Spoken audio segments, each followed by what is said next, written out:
Alors, on va parler de Pessah, bien entendu. Bon, c'est le dernier cours avant Rosh Chodesh, le premier jeudi avant Rosh Chodesh Iyar, on a le temps. Donc, profitons-en.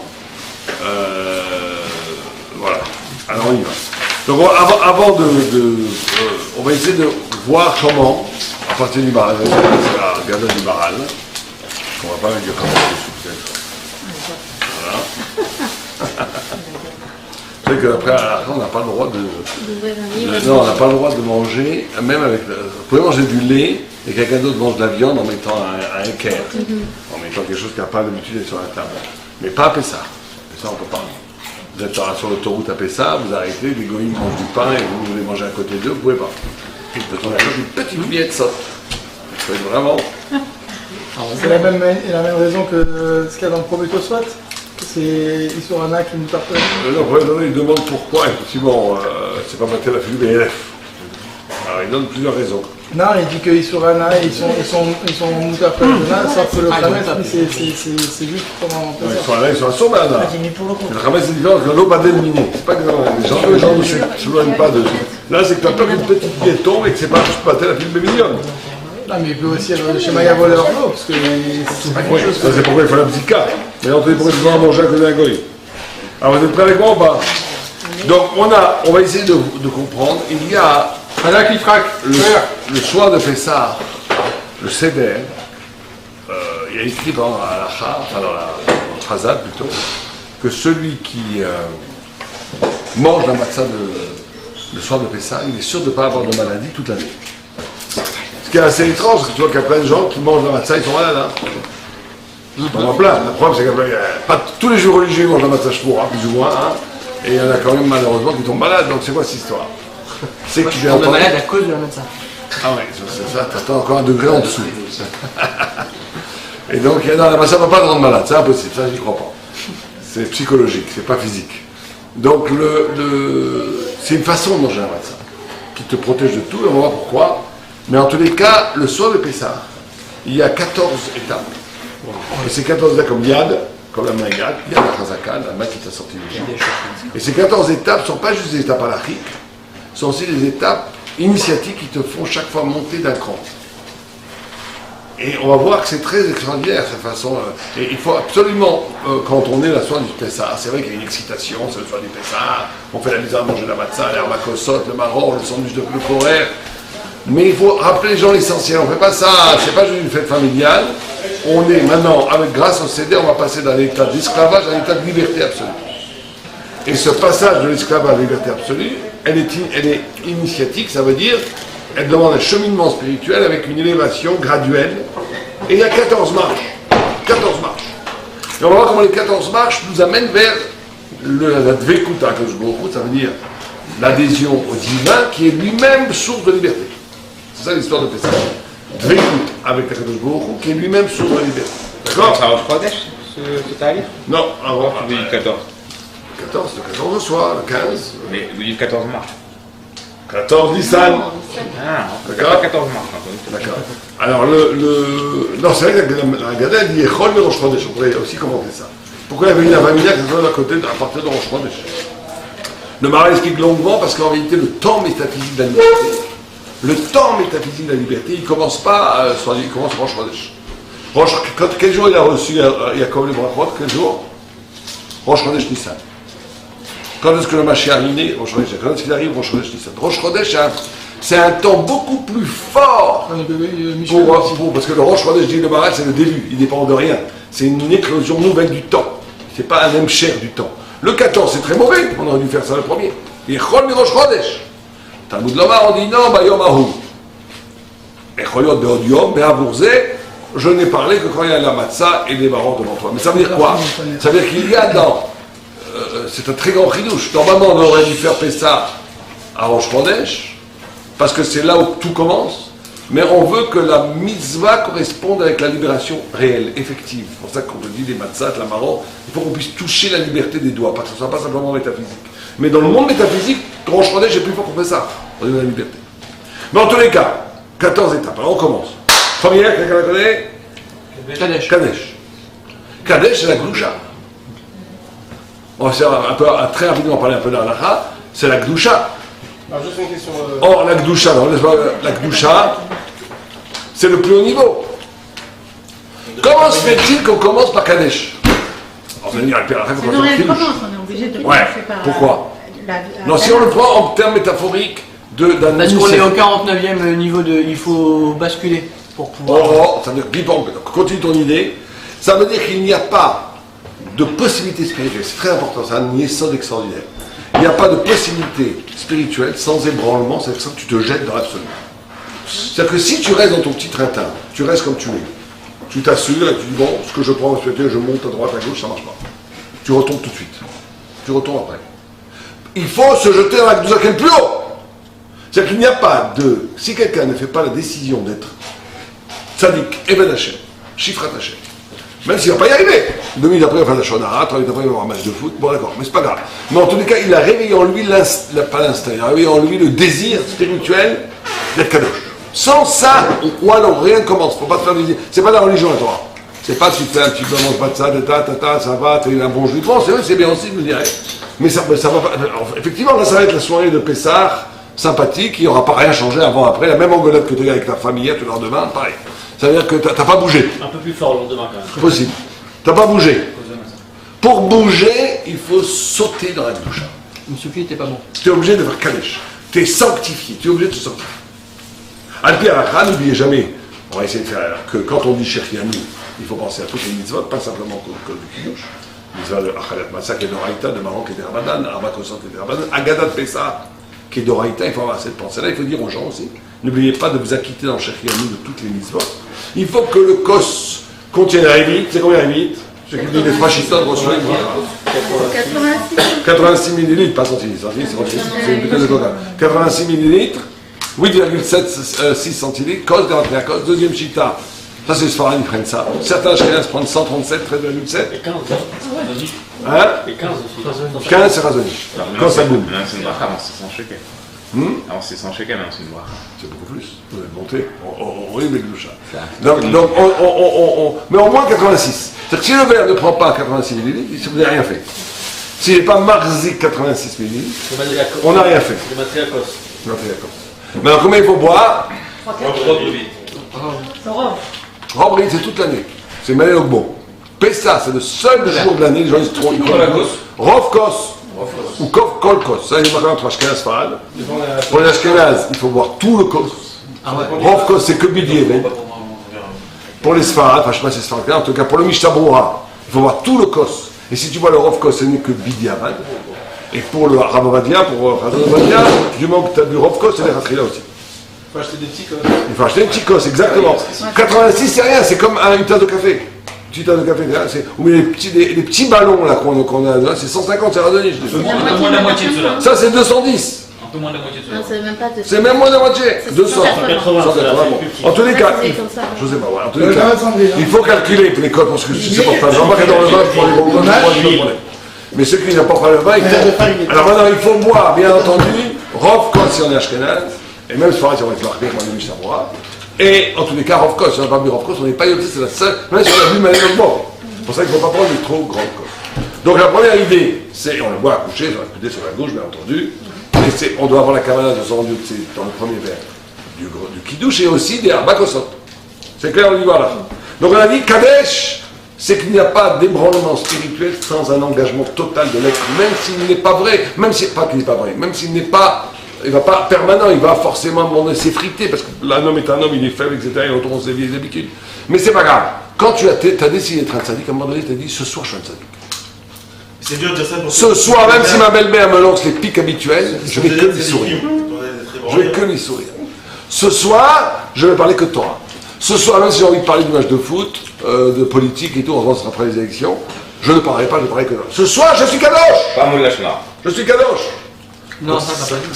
Ça c'est la première chose. Sans ça, il n'y a rien. C'est dur de rappeler ce qui va s'ébranler avant. Au contraire, plus tu grandis, tu te trompes complètement. Plus tu es grand, plus tu as un besoin immense de t'ébranler. Plus tu es grand, plus tu vois, plus tu mesures l'infini qui te sépare de Dieu. C'est ça qui est extraordinaire. Plus tu mesures l'infini qui te sépare de Dieu, plus tu es proche de Dieu. Tous les gens qui disent le bon Dieu, je le connais, il m'aime, Comme dit quelqu'un, c'est mettre Dieu dans sa poche. Dieu, il est proche de moi, il m'entend, chaque fois que je le fais, il m'écoute. Ah, il a des années-lumière de Dieu. Hein. Bon, il s'est fabriqué un petit bon Dieu à la tête, une petite poupée comme ça, c'est propre à Nazara, et il croit que Dieu lui parle, qu'il écoute.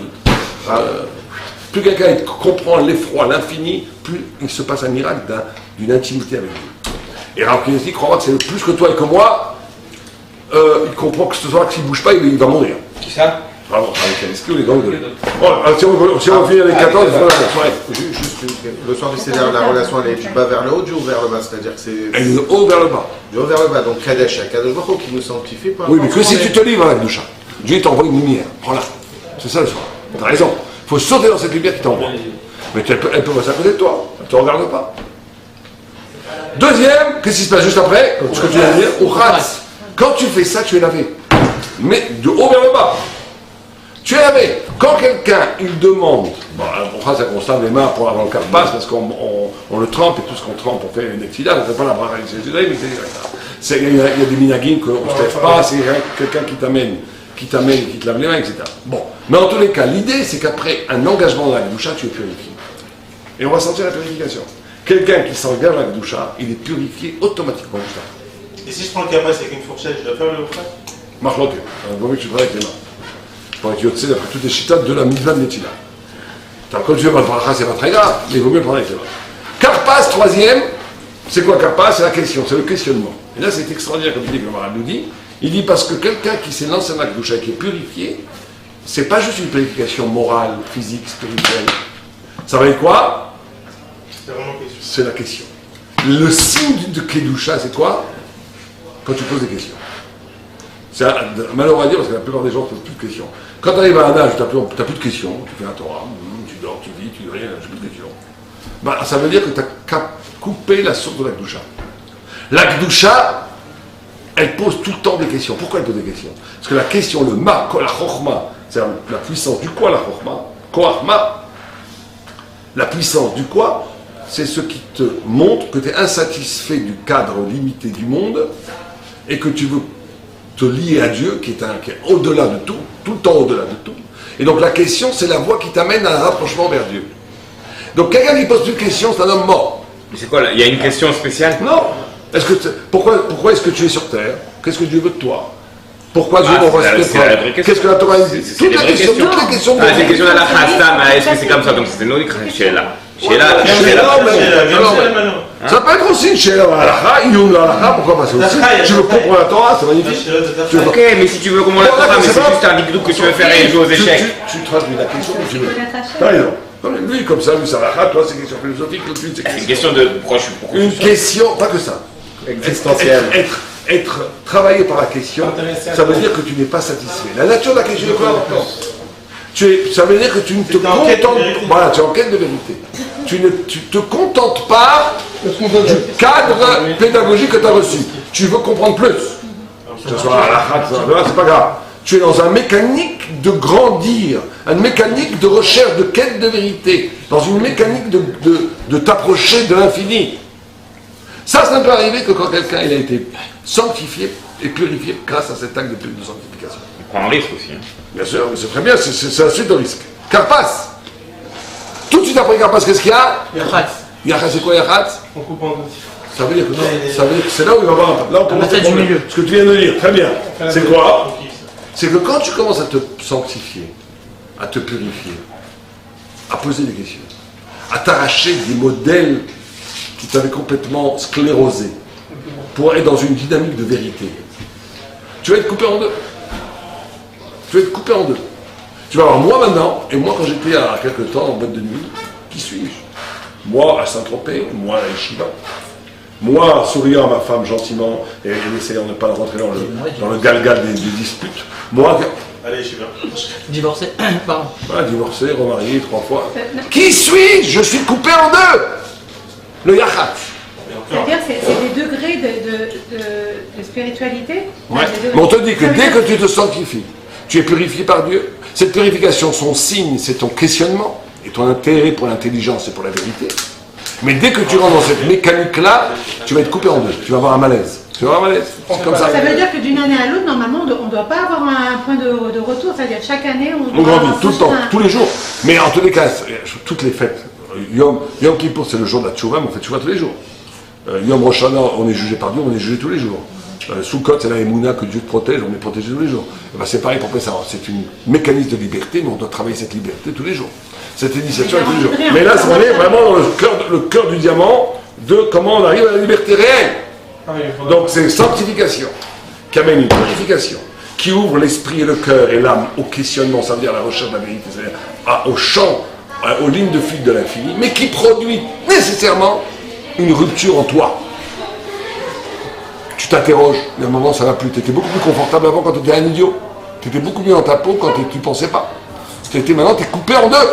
Donc un pied à la race, n'oubliez pas une chose très importante, quand on coupe, on prend la grande. On la cache. J'ai toutes sortes de minacs, certains, les enfants la cachent, toi tu la gardes, ils donnent une va faire chanter, ou toi tu la caches, celui qui la garde, l'enfant, il aura un cadeau, etc. Mais on prend la grande, on la cache, et on prend la plus petite portion, on la laisse entre les deux, entre les deux matzot complètes. On est d'accord? Qu'est-ce qui va réunifier cette séparation? Qu'est-ce qui va te redonner l'unité? La réponse. Le Maguid. Juste après Maguid. La parole de vérité. Ben voilà, c'est un moment de bas en haut. Parce que juste après ça, il y a Rachza. Juste après ça, tu es lavé, mais ça, c'est toi. Il y a une dialectique en Pessah. Il y a un premier mouvement de haut en bas, Dieu t'envoie la Kedusha, tu l'apprends. C'est que Kedusha te lave, combien tu es lavé par Dieu, pas par toi. Parce que juste par ta bonne volonté, Dieu t'a lavé. Quand le fait d'avoir été lavé t'amène la question à l'ouverture intellectuelle, spirituelle de la Torah. Ça va te couper en deux. Ce qui va te réunifier, c'est quoi la Torah? L'étude de la Torah, c'est la seule chose qui peut donner un sens à la vie. Parce que quand tu étudies la Torah, tu comprends pourquoi tu as fait des bêtises. Quand tu étudies la Torah, tu peux tout unifier. Quand tu étudies la Torah, toute la vie, elle prend un sens. On a plein de questions, mais on n'a pas les réponses. Moi, j'ai plein de questions. Mais il faut des réponses. On va en les rabbiner, on va en dire. Non, mais je veux dire, le soir du Seder, hein, on peut pas. On n'a pas un rab à notre table pour répondre à chaque fois. Bah, vous demandez c'est pas grave vos questions que vos enfants donnent, votre mari donne, vous les donnez, c'est très bien aussi. Le but, c'est de poser des questions. Non, Maguid, il faut 4 conditions pour dire Maguid. Quelqu'un essaie? Alors, faut avoir un enfant Faut raconter à quelqu'un Oh, il faut raconter à quelqu'un. C'est incroyable, tu n'es pas yotzé quand tu racontes à quelqu'un, au point que la halakha, que si tu es seul, tu racontes à toi-même. Tu deviens un schizophrène, un fou. Les juifs sont des fous. Tu es là à table seul en Angleterre, tu n'as pas père ta main, tu dois dire Manishtana. Tu dois répondre, je vais te dire Manishtana. Le gosse, il te voit, il appelle les pompiers. Mais tu es obligé. Après la halakha, tu es obligé, tu es deux. Sinon, tu n'es pas yotzé. Parce que la liberté, elle est dans le rapport à l'autre. Si tu es que enfermé dans ton ego, il n'y a pas de liberté. La liberté, c'est d'être capable de se mesurer à l'autre. C'est pour ça que les gens qui s'énervent toujours avec les autres, les gens qui n'ont pas de patience et tout, c'est qu'ils ont un problème avec une fragilité, ils sont emprisonnés dans leur ego. Ils n'arrivent pas à la liberté. La dynamique de liberté intègre l'autre. Parce que être libre, c'est être dans le souffle de Dieu. Le souffle de Dieu a tout créé, il a créé ton prochain. Tu fais partie, tu rentres dans ce rapport à l'autre. Deuxième condition... C'est l'intégration de l'autre, c'est inclure l'autre. Oui, inclure l'autre dans ta vie. Souffrir la souffrance de l'autre, éprouver la joie de l'autre, être intéressé par les idées des Tu autres. peux souffrir la souffrance de l'autre parce que tu souffres. Si tu es au top de ton ego et tout va bien, tu fais rien. Tout va mal. Quand tout va bien, c'est que tout va mal. Si tu n'es plus capable de souffrir la souffrance de l'autre, Mais et tu n'es plus capable d'avoir je la te joie de donne l'autre, 10 millions de dollars, je te mets au top, je te jure la souffrance de l'autre, je m'en fous, moi. ah oui, on est dans l'ego. Ça, c'est l'ego. C'est-à-dire que quand tu souffres la souffrance de l'autre, pas parce que c'est l'autre, c'est parce que tu projettes toi dans l'autre. Moi, Ah bah oui, ça c'est pas Non, la mais souffrance tout de ça. l'autre. Non. Non, Shalom. je fais comme ça. Phrase de shalom. Si tu as pris certains coups dans le dos, ça va pas te faire mal. C'est l'autre. C'est un autre proche de toi, mais c'est un autre. Tu souffres de la souffrance de l'autre. Moi, j'ai pas dit Pas que égoïste. Simplement parce que tu peux être capable de le faire avec ton frère, tu vas le faire avec ton prochain. Et le tzaddik, il fait avec toute l'humanité. donc, un exemple pour moi. Alors, on continue. Donc, le Maguid, 4 conditions. 4 conditions fondamentales. 1, la raconter à quelqu'un. Il ne faut parler aux autres. Il faut poser des questions. Deuxième, on vient de dire, question-réponse. Celui qui a fait toute la Haggadah, le Pi Halacha, en racontant toute l'histoire, avec tous les détails, avec tous les chazal, tout ce que tu veux, mais qui n'a pas posé de questions, qui n'a pas fait de réponse, il n'est pas yotzé. La femme a l'obligation de Maguid aussi? Oui, la même. La femme a le même niveau d'obligation que l'homme. Donc il faut faire très attention, surtout quand il ne faut pas que Par faire contre, dans la c'est plus cuisine. facile pour aller La faire. femme tunisienne, qui dans la cuisine, qui ne pense qu'au repas, et qui, quand on dit Pessa, Matza, elle n'est pas là, elle a raté la mise en c'est la oreille. grand-mère, ça. La mère tunisienne. Et la grand-mère est obligée comme la mère, comme toi.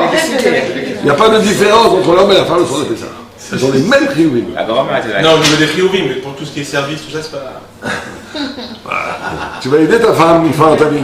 Rappelez ça, fais une fois. Je t'en prie. Là, je les ai. Ah, ça pourrait Je être. Elle me lave les mains.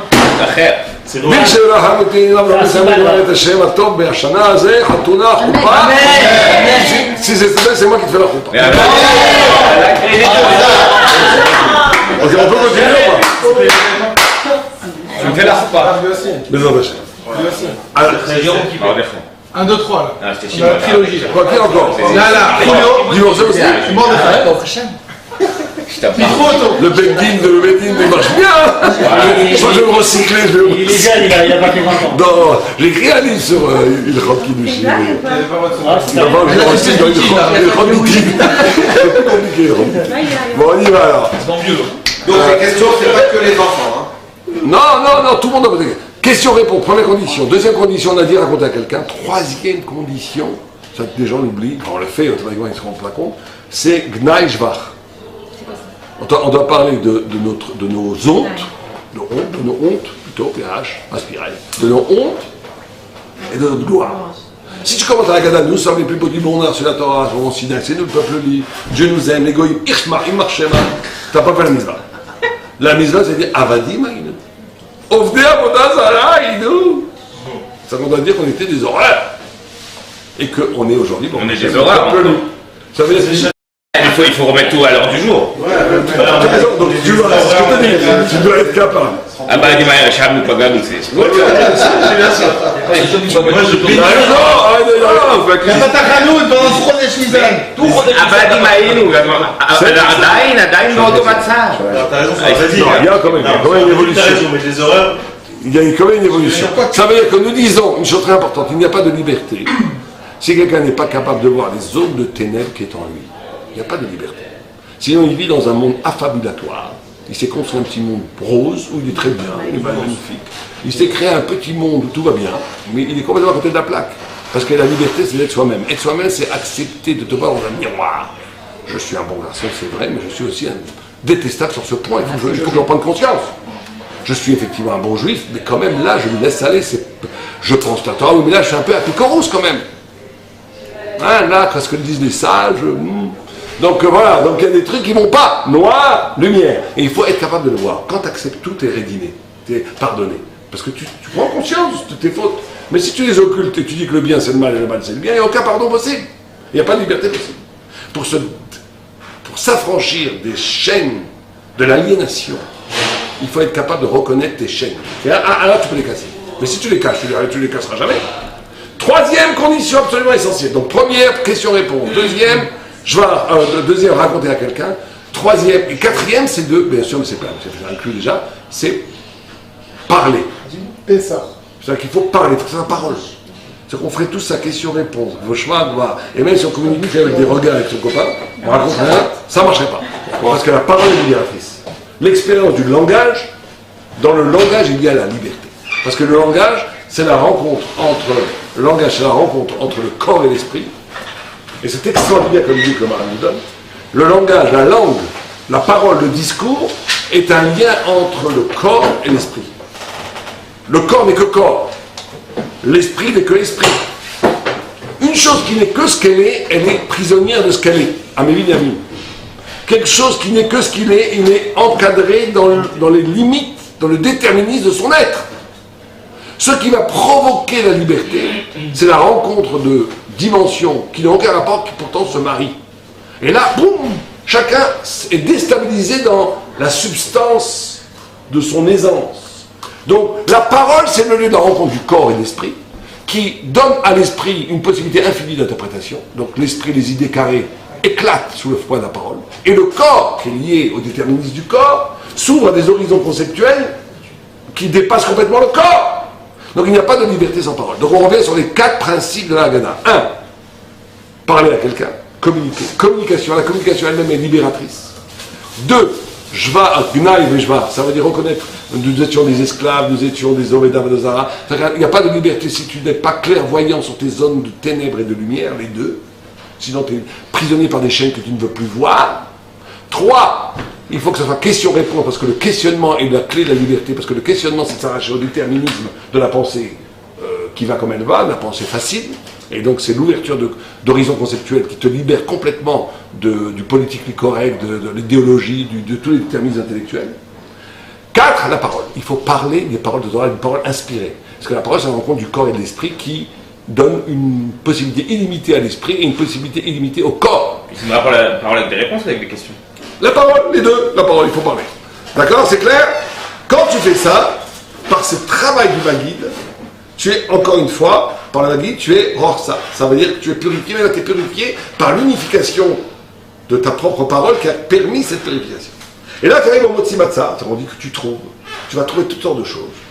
Tu vas trouver toutes sortes de choses. Alors, au niveau halakha, Motzi, on a dit qu'il reste combien? Il reste 2 matzot et une cassée au milieu. Donc on doit prendre les 3 comme ça, enfin les 2,5 plutôt. On doit dire quoi? La première, Baruch Ata Hashem, Amotzi, Lechem Minaretz. On lâche la 3e, qui est en bas. Parce que Lechem Mishneh, c'était pour les 2. On n'a plus que dans les mains après Amotzi, Lechem Minaretz. Qu'est-ce qu'on a dans les mains? 1,5. Ouais. Sur les 1,5, on fait la 2e bracha, Baruch Ata Hashem, Anachidat Matzah. Combien de kazaït on va manger? 2. Pourquoi 2? 2 minimum. Tout le monde dit ça, tout le monde se trompe. Pourquoi? Parce qu'il n'y a pas de mitzvah de manger mon motzi, a fait le pyro, ça me suffit. Je peux le sais. C'est celui qui met barak. T'es yotze motzi, tu manges ça, tu fais motzi. T'es yotze. Kazaït pour le Birkat Hamazon, pas pour le motzi. Tu auras le Birkat Hamazon en mangeant le kazaït de toute façon. Donc pourquoi tu manges 2? Non, pour que le Birkat Hamazon soit mis d'oraïta. Il d'oraïta de toute façon. Non, parce que. Tu manges le kazaït, il n'y a pas, tu passes 2 kazaït. Celui qui fait la braquée, Tu passes 2 kazaït. Mais pourquoi? Pourquoi tu vas avoir mange 2? Le premier kazaït. Hein? La mitzvah d'oraïta, c'est manger le premier kazaït. Tout à fait. C'est le premier kazaït. C'est tout. Donc vous pesez sur le deuxième, sur la mise à mettre. Et pour le mot, t'as pas besoin de manger quoi que ce soit. En fait, écoutez bien, ces gens ne savent pas ça, ils ont une date comme ce que vous dites. C'est que la matzah ennemie que tu as dans les mains, au moment où tu dis Achilat matzah, c'est une machloket rishonim sur laquelle il faut manger un kazaï. Est-ce que c'est sur le pain complet pour le kavod la mitzvah, ou bien c'est sur le kasei le hamoni, le pain des pauvres? Comme on ne veut pas de problème, on mange un kazaï des deux en même temps. Pour faire la bracha, pour faire la mitzvah sur les 2 chitotes. La même histoire pour le Corée. On mange le Maroc. C'est vrai, on mange Corée. Pour il y a une marloque, tu as la matzah complète ici et tu as la demi-matzah. Maintenant, tu vas avoir une mitzvah d'oraïta de manger un kazaï de matzah. Sur quoi le mieux c'est de faire la mitzvah d'oraïta? Sur une matzah complète, parce que c'est kavod à mitzvah. Ou bien sur celle qui est cassée, parce que les pauvres ils mangeaient du pain cassé. Alors, il y a les 2 vues, comme d'habitude, chaque fois il y a 2 fois avec 2 vues. Donc, pour exercer les 2 chitotes, chez les chitotes du Rambam, tu manges en même temps 2 kazaït en Kedar et Pras. Comme ça, c'est les 2 chitotes. Ça, c'est les coups d'Allemagne. Les coups d'Allemagne. Ashkenaz Sfarad. Maintenant, par contre, c'est vrai que cette problématique, elle n'existe que quand? Qu'à Pessah, parce que non, pas qu'à Pessah, que celui qui fait la bracha. Ceux qui sont assis autour de la table, les convives qui n'ont pas les 2, tu les manges 2 kazaït. C'est n'importe quoi, ils mangent 2 kazaït. Ils mangent qu'un kazaït, ça suffit. Puisqu'ils n'ont pas les batsot, ils n'ont pas cette problématique. Donc un kazaït, ça suffit. Il y a pour l'Ashkenaz, il y a un qui dit que tout le monde mange 2 kazaït. On ne sait pas pourquoi, personne ne comprend. Mais la halakha n'est pas comme ça. La halakha est comme les chamois, comme les poskim, que celui qui a les trucs, il mange 2 kazaït. Mais de toute façon, il n'y a pas de grande nafkamina. Je vais dire pourquoi. Parce que quand on mange 2 kazaït, on prend des shiurim de kazaït qui sont petits. On prend 19 grammes, ça fait combien? 38 grammes. Quand on mange seul un kazaït, vous allez manger 30 grammes. Donc c'est une question entre 30 et 38 grammes. C'est pas énorme en vivant. C'est pas qu'on mange 2 fois 27 grammes.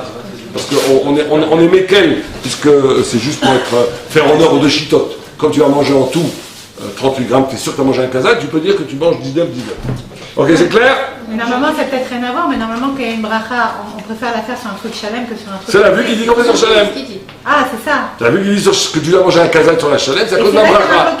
Voilà, et l'autre il dit t'as raison d'habitude, mais après ça, il faut manger le pain des pauvres. Donc tu fais ce 5 à casser. Quand il y a les 2 vues, on prend les 2 en même temps, les mange les 2 en même temps. Comme ça, on a quand même la mitzvah et après les 2 vues. Maintenant, ils font des kazaïtotes déjà de la salle. Oui, c'est très bien. Donc on vit chacun un kazaït, ça n'est pas 2. Ouais, mais Rav, alors on fait au niveau du volume ou du poids alors? Normalement, le kazaït c'est un volume. Ça pour les Sfaradim, on pris la tradition de prendre du poids. Donc c'est la tradition. La tradition de prendre du poids. Enfin, ça dépend qui est Rabat. Rabat Bachaoul, il disait il faut prendre du volume. Mais le Rabat Badia, il va après le poids. Ça serait comment au volume? Ça peut être énorme, il faut la piler. Une bonne allumette. Donc ça peut, c'est moins. C'est moins, beaucoup moins. C'est la farine de maïs. En gros, tu vois une massage mois, un kazaï de 25 ans, c'est à peu près un gros tiers. Prends une moitié de truc. Il faut manger ça en Achilat Pras. Mais c'est vrai. Ça veut dire, c'est quoi Achilat Pras au niveau du temps? 2 minutes, 4 minutes, 7 minutes, 9 minutes. Alors les vieux qui oublient ce qu'il y a, tu peux leur donner jusqu'à 9 minutes. C'est quand même très très limité, il vaut mieux, comme c'est une mise à d'oraïta. On va dire que 4 minutes c'est bien, c'est une bonne chita. Ceux qui peuvent être marqués sur moins de 2 minutes, c'est mieux. Ça termine. Ouais, c'est après n'importe quel. Ok. Après la matzah, nous avons le Maroc. Alors pourquoi le soir de la liberté, on a déjà dit qu'il faut se rappeler de ses pardons et tout. Pourquoi est-ce qu'il faut boire manger du Maroc, qui est le souvenir de l'amertume? Maror, ça vient amer, d'un son de Maror, amer. Ouais, le mar. C'est que le premier, celui qui a inventé le terme de l'antisémitisme, il s'appelait Joseph Marr. Il marchait un Allemand, qui était un grand antisémite. Et lui, il a dit antisémite. Il s'appelait Marr. Il s'appelait Joseph, les Allemands, ils ont des protestants, ils ont plein de noms bibliques. Joseph Staline. C'était un Noirs. Non, c'était un. Ah oui, c'est un russe. C'était un Navarre, c'était un Biélorusse. Non, comme les Sfaradimes russes. Les Noirs, leur prénom, c'est un Boukhari. C'est un Boukhari. Désiré. Alors, attendez. En quoi est-ce que le souvenir de la souffrance, de la douleur, est-elle constitutif de mon engagement dans la liberté? Bon, c'est la réponse à votre question. Comme ce que vous avez dit pour ma guide, c'est comparé. J'étais comme ça. Je peux pas être libre si je suis pas conscient. Allons plus précisément. Je peux pas être libre si je suis pas conscient de ce que j'ai vécu. Oui, là, je suis conscient. Mais c'est pas parce que j'aime chez mes prime à la Tova. Oh, ça veut dire quoi? Ça veut dire une élite que quand tu donnes un sens à la douleur. C'est très difficile, ça. C'est le plus dur. Va donner un sens. Pourquoi Dieu a rendu malade ma maman? Ça rejoint un peu pourquoi j'ai divorcé? Pourquoi j'ai pas d'argent? Pourquoi il y a 10 ans ça s'est passé comme ça? Un gars il m'a dit je comprends pas, j'ai tout fait pour avoir des enfants, j'en ai qu'un. J'ai donné la tzedaka. Pourquoi Dieu a fait ça? Je comprends pas. Il y a eu pire comme question une fois, une femme, un homme, Botzé Shabbat, il avec ses 7-8 enfants, il fait marche avec sa voiture. Oh non, tu peux pas donner de sens. Là, lui il est pas mort, elle est pas mort, tous les enfants sont morts derrière. Il dit, elle est devenue Chiloni, et elle me dit, je comprends, Dieu donne une épreuve, elle me dit, qu'est-ce que Dieu veut que je surmonte là? Elle a raison. Qu'est-ce qu'il veut de moi? Elle a raison. Elle n'a pas raison. Attends. Elle a raison. Elle a raison au sens, tu ne peux pas la juger. Tu peux pas la juger, il faut que ça va. Je peux venir dire, mais pourquoi tu te prends? Ah d'accord, mais Dieu il sait mieux que toi ce qu'il fait. Eh bravo. Ah c'est tout. Bon, alors ça veut dire que, effectivement, c'est pour ça que je te dis, je te donne cet exemple. On peut lui dire à ses frères. Je te donne cet exemple limite, mais ça on peut pas lui dire. La meuf elle est dans du Migas, mais tu comprends? Ok, je suis d'accord. J'ai un sens, c'est super, t'es arrivé. Avec tes Migas là. Attends, non, t'as raison. Il y a des choses où on peut, peut-être son épreuve c'est d'être accepté qu'il n'y a pas de sens, par exemple. Qu'on ne peut pas donner du sens, que le sens est au-delà de la compréhension. On ne sait pas. Il n'y a pas de sens, de toute façon. Puisque ça. Bon, je vous donne un exemple, vous me prenez la tête avec l'exemple. Je vous donne une idée. C'est une idée que tout le monde a, il n'y a pas de sens. Mais non, mais la chimie, c'est un sens qui a pas de J'essaie d'expliquer, de dire que quand tu es capable de donner un sens, de comprendre a posteriori pourquoi tu as traversé ça, c'est magnifique. Quand tu ne peux pas donner un sens, comme dans ces cas-là, tu ne peux pas donner un sens. Impossible. Mais tu dois au moins être capable de donner, comme le rabbi de Klausenbourg, il a perdu tous ses enfants, comme le rabbi de Rothenberg de Pavé, il a perdu ses 11 enfants à la Shoah, assassiné par les nazis. Il a refait sa vie, il a refait la yeshiva de Pavé. Comme énormément de grands tzadikim, comme Rabbi Yochanan la Gemara qui montrait l'os de son 10e fils qui était mort, pour consoler les gens. Alors est-ce qu'ils ont donné un sens? Peut-être qu'eux ils sont arrivés à un niveau. Mais même si on peut donner, il faut accepter qu'il y a le sens de ne pas comprendre le sens. Parce qu'on est dans les mains de Dieu. Et quand tu es capable de donner un sens, même si le sens qui n'a pas de sens, parce que tu es dans la main de Dieu, et tu t'abandonnes complètement, c'est à ce moment-là que tous les événements les plus négatifs soient-ils, sont intégrés dans ta vie et tu es libre. Parce que tu abandonnes justement la maîtrise du sens. Tu abandonnes la maîtrise du sens. C'est toujours pareil, c'est le travail sur l'ego, ça veut dire qu'il faut... Toujours, tout le temps est dans un sens. Après vient Corée, alors ça c'est encore plus dur, mais en restaurant c'est même plus pour nous. Corée c'est celui qui est capable de mettre au même niveau le bonheur et le malheur. Il dit mais tout est possible, arriver à voir le monde comme Dieu voit le monde. De la même façon que Dieu il voit le monde, j'ai failli me faire casser la gueule J'étais à Purim, je vous ai raconté ça? J'étais à Purim à Genève, C'était magnifique. Ouais, non, il y a 2 semaines. C'était un moment de fou, on a fait un grand soldat, il y avait 250 après, c'est à Clichy, je fais un très grand restaurant magnifique sur Terre Pourrie. Pas de bar magnifique, pas de monde, mais c'était extraordinaire. Et à un moment donné, je donne cette idée, et je donne comme exemple, et il faut que je fasse attention à ça, je dis, c'est comme Yair Lapid. Yair Lapid, il a voulu aller contre le monde de la Torah, en réalité, il nous a aidés, parce que les glandeurs sont partis travailler, et les serres, ils ont mieux étudié. Tu vois que même le rachat, il fait le boulot de Dieu. C'est pas Après, il dit, pour le traité de rachat, il a fallu frapper un bon. Et attends, en pleine idée du chiot, alors que tout le monde et toute la communauté de Genève, il s'est lui, il m'a frôlé. Qu'est-ce qu'il a? J'ai pas compris, moi. J'ai pas compris. Fallait dire Après, moi, c'est chaman, il a voulu me tuer. Il a pas compris ce que vous avez dit, que c'est un bourricot. Faites attention, parce que 50% du pays sont avec ces zouaves là. Non, c'est pas des autres, c'est des tzadikim.